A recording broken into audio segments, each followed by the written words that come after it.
Olá, estudantes. Eu sou a professora Rafaela Andrade e venho apresentar através desses slides as orientações para a realização do nosso projeto de pesquisa.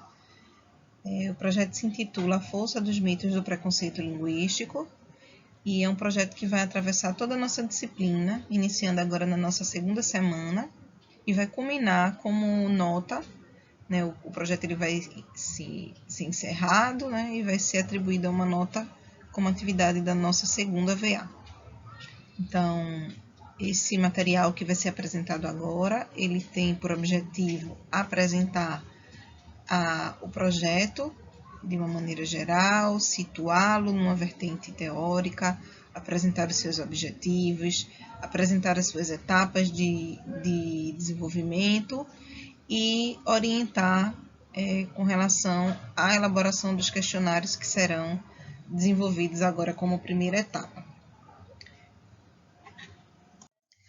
Eu gostaria de pedir desculpa a vocês pelo som que vocês vão perceber a fundo do vídeo, porque eu estou gravando no final de semana as pessoas se divertem e eu não consegui encontrar um horário melhor para conseguir gravar. E aí espero que dê certo. Bom, nesse momento eu gostaria de situar um pouco da perspectiva teórica que vai atravessar o nosso projeto, antes de falar dos objetivos e da justificativa do próprio projeto. Como a ementa da nossa disciplina é uma ementa muito extensa, que vai tratar de várias vertentes da linguística, eu fiz a escolha de desenvolver esse projeto de maneira que a gente possa construir juntos um projeto científico, um trabalho científico, e ao mesmo tempo aprofundar uma perspectiva que está sendo trabalhada dentro da nossa ementa. Na primeira semana nós trabalhamos com os estudos introdutórios da sociolinguística, e eu queria trazer agora um conceito que se aprofunda um pouco mais dentro dessa perspectiva. É o conceito de política linguística, E é esse conceito que vai justificar o nosso projeto também, que vai ajudar a gente a entender o porquê desse projeto. A política linguística, ela é uma vertente da sociolinguística, na verdade ela surge como uma vertente da sociolinguística. Inclusive tem um material de Calvé, um livro chamado Sociolinguística, uma introdução crítica, é um material da editora Parábola. E no finalzinho desse livro, Calvé ele já apresenta um capítulo pequenininho sobre política linguística. Claro que nesse momento, nessas discussões introdutórias, a política linguística ela era vista como estava muito mais voltada para a construção de documentos, a elaboração de instrumentos linguísticos como gramáticas, dicionários, que eram as políticas que consolidavam, por exemplo, o estabelecimento de uma região como um país, por exemplo, o estabelecimento de um Estado-nação, a partir da ideologia uma língua, uma nação. E aí, só que nesse momento eu queria trazer um conceito um pouco mais ampliado. A política linguística ela vai se desenvolvendo desde a década de 1960 até hoje. Vários conceitos foram introduzidos e eu gostaria de introduzir para o nosso projeto um conceito mais ampliado. É de um autor chamado Spolsky, que define a política linguística a partir de 3 componentes. As práticas das pessoas, as práticas voltadas para a língua, voltadas para como eu compreendo essa língua, as crenças que uma comunidade tem, uma comunidade de fala tem com relação a uma língua, e a gestão da língua, que está mais ligada ao que vem de cima para baixo, por exemplo, a partir de decretos e a partir de normativas escritas ou não com relação a uma língua. E aí, para o nosso projeto, nós vamos nos deter ao conceito de crenças, que, pensando nos mitos de Bagnon, nos mitos que são atribuídos ao preconceito linguístico, nós podemos relacionar esses mitos às crenças que uma determinada comunidade de fala tem ou não. E aí, pensando nisso e sabendo que os mitos serão o ponto de partida para o nosso projeto, né, para o desenvolvimento dos questionários que vão ser aplicados no nosso projeto, que eu vou explicar melhor mais para frente. O conceito de crenças vai ser essencial para justificar esse projeto. E aí, como um conceito, né, como uma ideia de crença, eu trago um trecho de um texto de Souza e Soares, um texto de 2014, é um artigo científico que apresenta as políticas linguísticas, um pouco do contexto das políticas linguísticas no Brasil, e elas apresentam as crenças como valores atribuídos às línguas, às variedades e às variantes linguísticas, e ainda representam as crenças dos membros de uma comunidade sobre a importância desses valores. Apresentam, mais uma vez, uma perspectiva de Spolsky, que esclarece que o status de uma variante ou variedade deriva de quantas pessoas a usam e a importância de seus usuários, e os benefícios econômicos e sociais que um falante pode esperar usando-a. Especificamente em relação a essa dimensão, que é a dimensão das crenças, Spolsky destaca que, às vezes, as crenças podem ser organizadas em ideologias, mais elaboradas combinações de valores compartilhados por certos membros de uma comunidade. Ele também afirma que as crenças representam um consenso de uma comunidade de fala em relação ao valor das línguas e de suas variedades. E o que é o nosso projeto, né? Buscando justificar o desenvolvimento desse projeto, né? Eu trago que, de maneira a proporcionar um aprofundamento em uma das vertentes estudadas na nossa disciplina, que é a vertente da sociolinguística, e motivar práticas de pesquisa científica, né, uma oportunidade, a partir desse projeto, da gente sair do plano teórico para o plano prático, né, de alguma forma trazer a aplicabilidade das teorias que nós estamos estudando, né, para que a gente possa visualizar o aspecto científico na prática, né, trazer para a prática aquilo que a gente estuda na teoria. Então, motivar práticas de pesquisa científica, o projeto A Força dos Mitos do Preconceito Linguístico é uma iniciativa que será desenvolvida dentro da disciplina Linguística 2 do curso de Letras da UFRPE, na modalidade EAD. A culminância desse projeto se dará como nota da segunda VA e as suas etapas serão validadas como nota das atividades da semana, de acordo com as instruções que serão apresentadas logo à frente. Então, durante os próximos slides, a gente vai falar um pouco sobre essas etapas e sobre essa culminância como nota da segunda VA. E qual o objetivo do nosso projeto, né? O objetivo é verificar a força dos mitos atribuídos ao preconceito linguístico em contextos diversos, buscando compreender o que impulsiona ou enfraquece essa força. Então, utilizando os mesmos mitos que já apareceram lá na nossa primeira semana, né? Os mitos que são apresentados por Bagno lá na unidade 1 do livro Preconceito Linguístico. Nós vamos retomar esses mitos, aplicando questionários a um público específico, que nós vamos definir durante as etapas do projeto, em busca de reconhecer a força que esses mitos têm na sociedade. Se as pessoas acreditam que, de fato, aquele mito é verdade, ou que aquele mito ele já foi desconstruído e que as pessoas não acreditam mais. Então, em determinados grupos, né, em grupos específicos, nós vamos fazer a aplicação de questionários, e esses questionários vão nos apontar se esses mitos eles estão fortes ou fracos em determinados grupos sociais. Agora vamos falar um pouco sobre as etapas do projeto. Para essa nossa semana 2, né, semana que vai do dia 21 de junho ao dia 28 de junho, a gente vai desenvolver a primeira etapa do projeto. E o que é que vocês precisam fazer? É preciso que vocês definam as pessoas que vão integrar os grupos. Cada grupo deve ter de 5 a 6 estudantes. Então, vocês vão definir essas pessoas que vão integrar os grupos. Segundo ponto, vocês vão elaborar os enunciados dos questionários adaptados ao público-alvo. E como é essa elaboração? Muita atenção a isso. Nós temos 8 mitos. no material lá no livro que já está publicado, que já está postado lá na primeira semana, o livro de Bagno.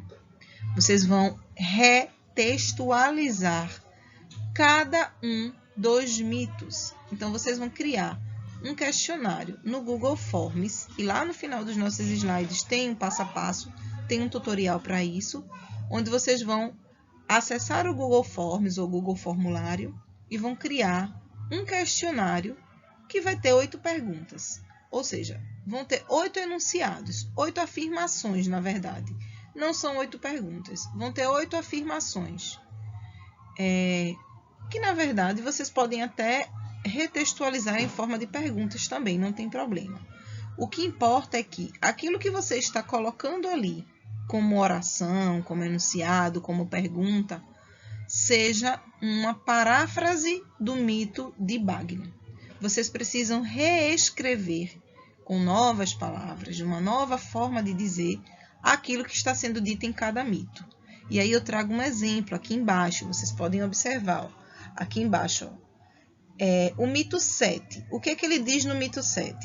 É preciso saber gramática para falar e escrever bem. Isso é o que está lá no livro de Marcos Bagno.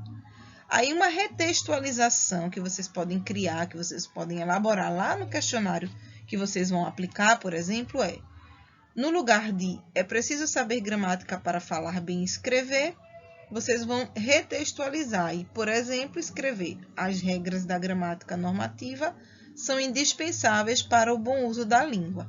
Então, eu peguei a essência do mito 7 e retextualizei em um outro enunciado, que diz basicamente a mesma coisa, e aí eu vou em busca do meu público-alvo me dizer se isso é verdadeiro ou se isso é falso. Ainda sobre a etapa 1 do projeto, é importante lembrar que vocês precisam postar esta semana, na semana 2, um arquivo em Word ou PDF, onde vocês apontem quem são as pessoas que integram o grupo, qual foi o público-alvo escolhido para a aplicação do questionário, e eu vou falar sobre o público-alvo um pouco mais para frente, e o link do formulário que vocês já geraram, né? O linkzinho do formulário onde vocês já colocaram os 8 enunciados baseados lá nos 8 mitos de Bagno, ok? Falando sobre a etapa 2 agora, essa etapa 2 só vai ser desenvolvida na semana 3, que acontece de 28 de junho a 5 de julho. E o que é que vocês vão realizar nessa semana 3 como atividade da semana? Vocês vão realizar a geração de dados, ou seja, a aplicação dos questionários. Então, aquele linkzinho que vocês geraram, que as tutoras vão acompanhar vocês, vão ler os enunciados, vão ajudar vocês a construir também, vocês vão enviar para os colaboradores da pesquisa de vocês. Então, de 15 a 20 pessoas dentro daquele perfil do público-alvo. Por exemplo, eu escolhi trabalhar só com estudantes do ensino médio. Então, eu vou ter que encontrar de 15 a 20 estudantes do ensino médio que possam responder ao questionário que o grupo criou, ok? Então, vocês vão, na segunda semana, aplicar os questionários e, como atividade da semana, vocês vão postar o resumo dos dados. E o que é esse resumo dos dados? É apenas um print dos gráficos que vão ser gerados pelo próprio Google Formulário, pelo próprio Google Forms, apontando os resultados de verdadeiro ou falso, as porcentagens que estão relacionadas a cada mito e que foram respondidas por esses colaboradores. Isso vai ficar um pouco mais claro quando eu mostrar o passo a passo da elaboração dos formulários, que vocês vão poder visualizar tudo isso que eu estou falando, ok? Então, vão fazer print dos gráficos que o próprio Google Forms gera, organizar em um arquivo do Word ou PDF e postar no ambiente para avaliação das tutoras, ok? Então, falando da etapa 3, é uma etapa que vai ser desenvolvida na semana 4, que vai do dia 5 ao dia 12 de julho, e é a etapa da análise dos dados. Não é uma análise profunda, não é uma produção de texto mais elaborada, é apenas eu vou solicitar que vocês topicalizem, né? Que vocês apresentem tópicos das primeiras impressões que vocês tiveram ao olhar para os resultados. Vocês já vão ter aplicado o questionário para aquele grupo que vocês escolheram aplicar, e o próprio Google Forms vai gerar os gráficos, né, que a gente falou na etapa anterior. Olhando para esses gráficos, que interpretações eu posso fazer com relação... E voltando sempre para o nosso objetivo, né? Nós estamos verificando a força daquele mito naquele grupo específico. E quais interpretações eu posso fazer, portanto, a partir dos questionários aplicados, né? Por que determinado mito é mais forte e outro não é? Por que outro mito, esse mito não tem mais força nenhuma nesse grupo, né? Que fatores podem ter levado? E essa atividade final, ela só vai ser realizada na semana 7, né? A etapa 4 do nosso projeto, ela vai ser entregue na semana 7, que vai do dia 26 de julho ao dia 1º de agosto, e é a semana da nossa segunda VA. E aí, como nota da segunda VA, eu estou solicitando que vocês elaborem um texto analítico, né? Um texto onde vocês vão buscar um embasamento teórico, onde vocês vão buscar justificativas para os dados que vocês geraram a partir da aplicação dos questionários. Então, as primeiras impressões que vocês tiveram e que vocês enviaram lá naquela semana 4, vocês vão voltar para essas primeiras impressões e agora vocês vão escrever um texto fazendo citações, né? Vão acessar novamente o texto de Bagno, vão fazer outras leituras, vocês podem pesquisar outras leituras e vocês vão construir um texto em grupo, né? Um texto que analise esses dados que vocês desenvolveram. Claro que tudo isso, durante todas essas semanas, vocês vão poder tirar dúvidas, vocês vão poder perguntar nos nossos fóruns e a gente vai construindo construindo juntos esse material que vocês vão entregar na segunda VA, né? E tirando todas as dúvidas que ainda ficarem com relação às etapas, à elaboração e desenvolvimento do nosso projeto. Todas as atividades que vocês têm que postar devem estar em um arquivo de Word ou PDF e devem ser postadas no ambiente e no espaço da atividade da semana, exceto para a etapa 4, que é a atividade da segunda VA, que é a nota da segunda VA. Mas vocês precisam postar, inclusive, individualmente. A atividade ela é realizada em grupo, mas cada um deve postar seu texto. Isso é uma segurança para vocês, porque no futuro, se tiver qualquer problema de revisão de nota, algum questionamento que você vai fazer com relação à sua nota, a gente consegue visualizar lá no ambiente que você fez a postagem do material. É só por essa questão de segurança, porque como professora executora e como tutoras, a gente vai acessar um material e se o material está apontando lá quem são as pessoas do grupo, ele vai ser corrigido uma única vez e atribuída a nota para o grupo. Mas é importante que vocês postem por essa questão de segurança mesmo do aluno. Aqui eu vou apresentar sugestões de público-alvo para aplicação do questionário. Como eu falei anteriormente, vocês precisam definir um público-alvo para aplicar de 15 a 20 questionários. Então, se o meu grupo escolheu os estudantes do ensino médio, ele tem que aplicar de 15 a 20 questionários só para estudantes do ensino médio, ok? Então, aqui abaixo estão algumas sugestões que vocês podem acrescentar, havendo uma justificativa científica para escolher um grupo de colaboradores que não esteja enumerado aqui. Vocês podem escolher, não tem problema. O importante é que vocês tenham uma justificativa científica para isso, para que facilite também, inclusive, a análise que vocês vão fazer. E aqui eu trago como sugestão estudantes do ensino médio, do ensino fundamental, professores, trabalhadores do comércio, pessoas que só concluíram o ensino fundamental ou que não concluíram o ensino fundamental, pessoas com ensino superior completo, profissionais da área de comunicação, jornalistas, radialistas, corretores, redatores, estudantes de pós-graduação, advogados, enfim. Agora, é importante destacar aqui, é preciso informar qual público-alvo será escolhido antes da elaboração dos enunciados. Teremos um fórum exclusivo para isso, já foi aberto lá. Ele tem como título Grupos e Público-alvo, eu acho que é esse o nome. Para que não haja repetição de colaboradores. e para que esses enunciados eles sejam elaborados de acordo com o perfil.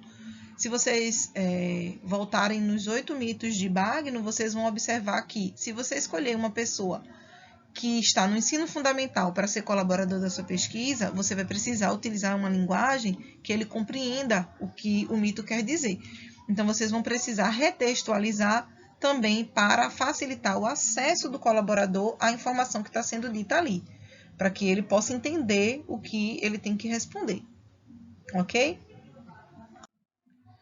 E aqui eu trago agora um tutorial de como vocês vão criar esse questionário que tem que ser postado agora, nesta primeira semana do nosso projeto, né?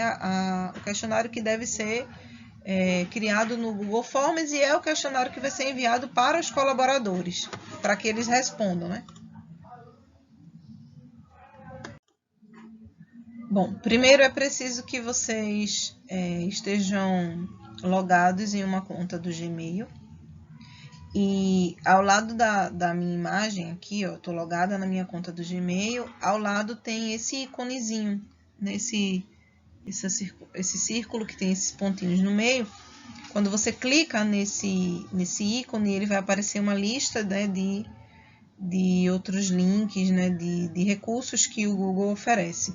E aí vocês vão procurar esse recurso aqui, o recurso dos formulários, certo? Clicando no recurso dos formulários, a gente vai chegar na página que eu vou mostrar a seguir. Então, vocês vão chegar nessa página, nesse layout, e vocês vão clicar nesse linkzinho aqui do documento em branco, que vai gerar um formulário novo, né? Um formulário que vai estar em branco e vocês vão poder elaborar aqui as 8 perguntas, os 8 enunciados que vocês criaram para o questionário do projeto. E aí, clicando lá no link anterior, que eu mostrei para vocês, que gera um novo documento, um novo formulário, ele vai abrir essa página que vai estar sem nenhuma informação, né? Essas informações não vão estar aqui. E aí você vai escolher a opção múltipla escolha. Nesse espaço ao lado da múltipla escolha é o espaço que vai estar disponível para que você insira os seus enunciados, né, as suas perguntas. E abaixo você tem espaços para que você coloque as alternativas, as escolhas, né? E aí você coloca verdadeira a primeira e falsa a segunda, ou falso e verdadeiro, enfim. A gente está trabalhando com essas duas variáveis, né? De verdadeiro ou falso.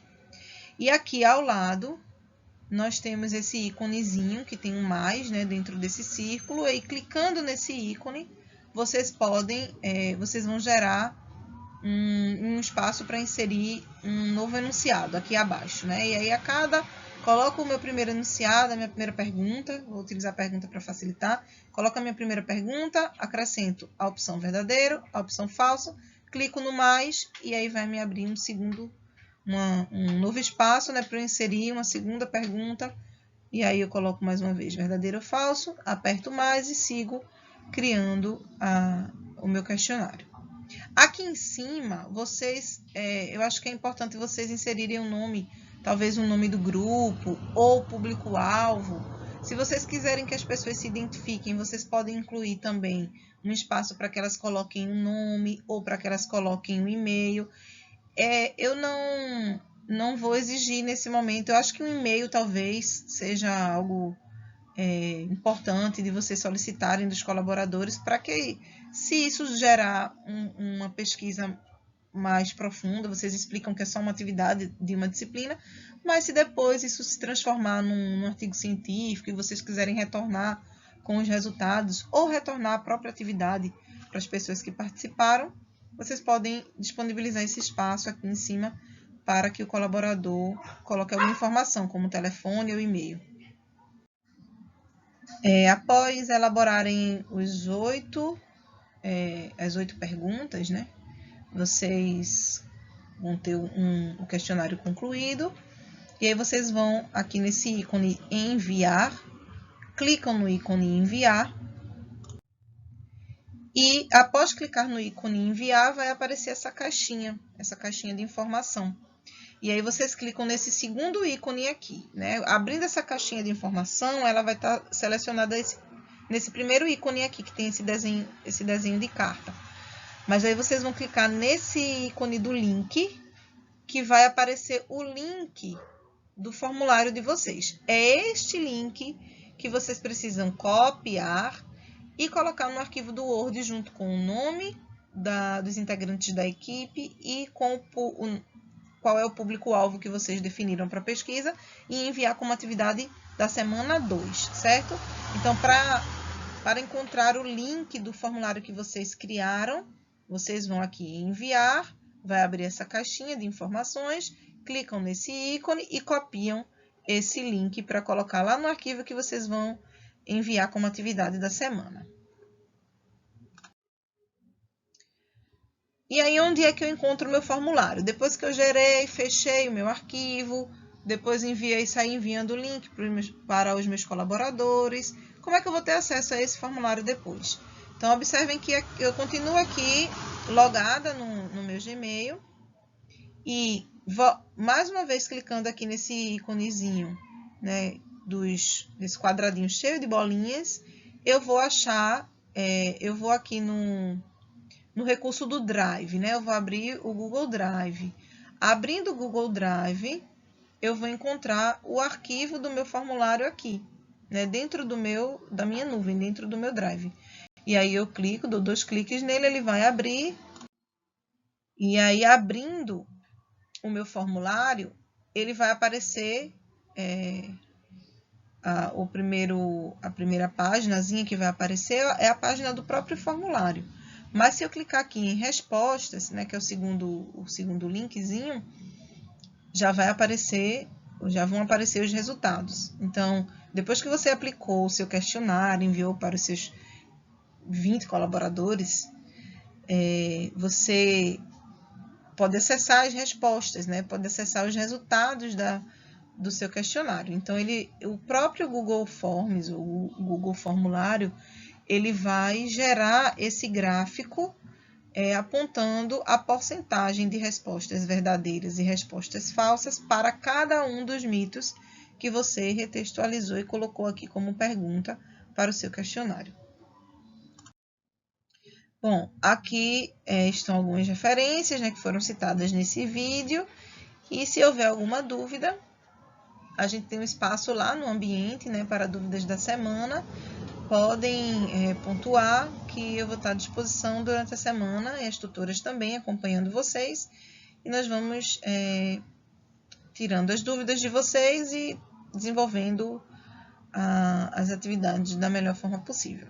Ok? Boa semana e bons estudos!